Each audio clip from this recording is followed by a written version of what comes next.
You saw Uhuru was in Kigali with President Kagame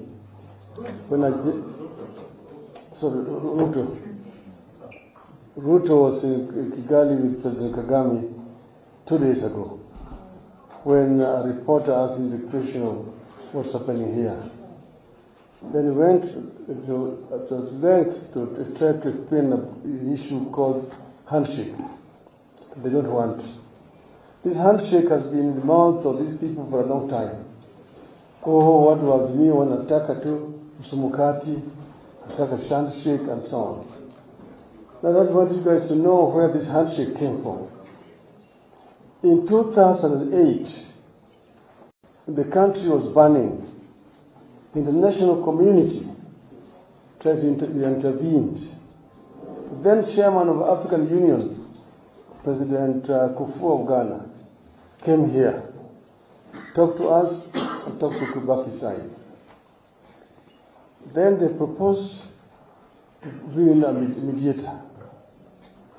The Prime Minister of UK then, Gordon Brown, also called us. In the end, the proposed Mr. Ramaphosa, who was rejected by the other side, that Ramaphosa was my friend. In the end, the name of Kofi Annan surfaced. As you see, most of those former President Kaunda was here, Mkapa was here, former President of Botswana was here, Desmond Tutu was here, and so on. Then, in the end, the name of Kofi Annan came up and was then accepted to mediate together with President Mkapa and Madame Graça Machel. Then it was agreed that each side appoints 4 to represent it. We were represented here by Honorable James Orengo, Mr. Salim Davadi, Mr. William Ruto himself, and Stanley Cosby. The other side was represented by Martha here.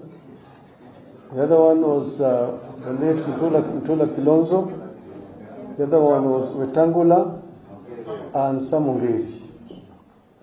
This is the team that met at Serena Hotel and negotiated until there is agreed only on one issue of whether the accord should be entrenched in the Constitution. This is when Kofi Annan came to me and to Kibaki and asked that we have a meeting. That meeting was chaired by Kofi Annan.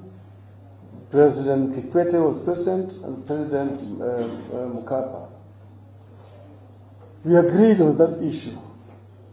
Once we agreed on that only issue, then we were ready now to sign the accord, which was signed and presented to Parliament. Now, William Ruto himself was involved in negotiating that accord.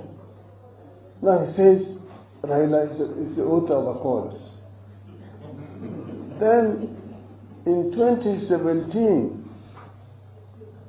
we went to court, and the Supreme Court nullified the elections and ordered a repeat.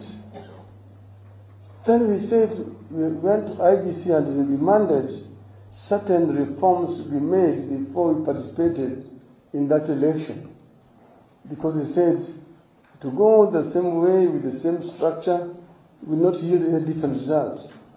Doing the same thing the same way, expecting different results. When we then refused to go to elections, we asked our people to boycott. It was boycotted. From the statistics we have, only 17% of registered voters participated, because they came up with a small figure of 38%. Then there was stalemate. Then we said we had been cheated. Then we did the swearing in. Then the country was in a crisis. And it was Uhuru Kenyatta himself who looked for me. And we held lengthy discussions. And he admitted that he knows that he did not win. Because the number of people who went for the repeat were negligible. Then I said, I don't have to be the president of this country. If you agree that we can carry out reforms to ensure that the future elections will be free and fair, I'm ready to work together. And that is what we informed the MOU. It was not a secret. We appointed lawyers who spent time to prepare the MOU. And we changed it eventually. We agreed to sign that MOU. And that is when we went out of the office of the president and shook hands with Uhuru Kenyatta. That is the second handshake. But I said, we don't have to have a stake in government. ODM did not appoint a single minister in that government. Neither did we appoint even a permanent secretary or even head of any parastatal. We did not. That government remained exactly that whatever it was, whether it was a coalition, but it was between Uhuru's side and Ruto's side, right throughout. So this idea that handshake is what caused problems with that government is hogwash. We did not participate in that government. All ODM members here know that we did not participate in that government at all. We did not appoint anybody. People who were appointed there were all there. But because they are in the government, they want to take credit for all the good things that that government did and blame everything that went wrong in that government on Uhuru Kenyatta. That is where we are today. Shame on them. So we ourselves, nobody should come and say that we all the time force people into cause trouble so that we need handshake. Justice Kriegler was appointed to come and lead a team to verify what happened in this country and how the elections were held.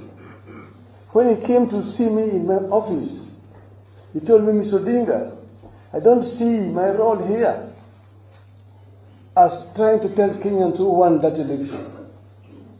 Any fool in this country knows who won this election. When he's saying, I won that election. But then, now these people keep on saying that we lost elections and we wanted a handshake. Shame on them. We did not lose the elections in 2007. Neither did we lose in 2017 or in 2013. Because they said, oh, always losing and complaining. We did not lose any of those elections.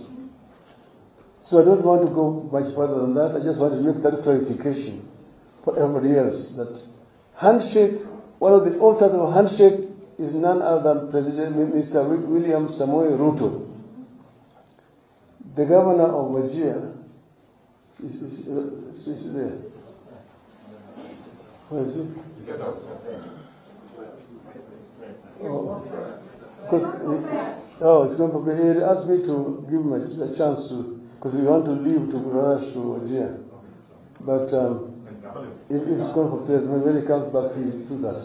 Thank you very much. Now.